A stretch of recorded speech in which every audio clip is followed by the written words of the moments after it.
Boa tarde.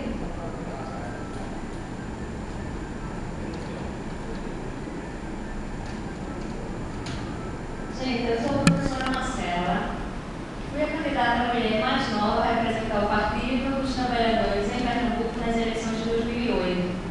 Atualmente, sou suplente de vereadora no município de Camaragibe e presidente do Instituto Recife Acordo.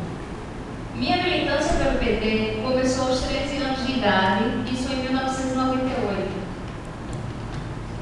E hoje, 14 anos depois, eu sou suplente.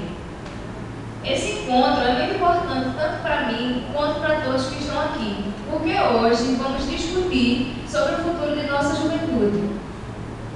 Para esse momento, eu trouxe algumas mensagens de autoria própria minha, que eu acho que servirá de força para o encontro nacional e para outros encontros que teremos por aí pela frente, tá? O jovem, ele não é respeitado, ele só é lembrado em momentos de campanha. E o que nós vamos herdar?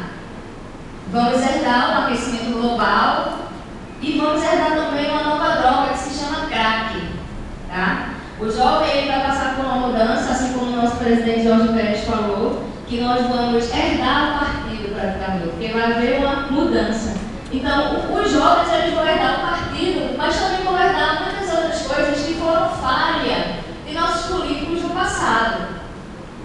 Então, gente, eu posso ter pouca idade, mas eu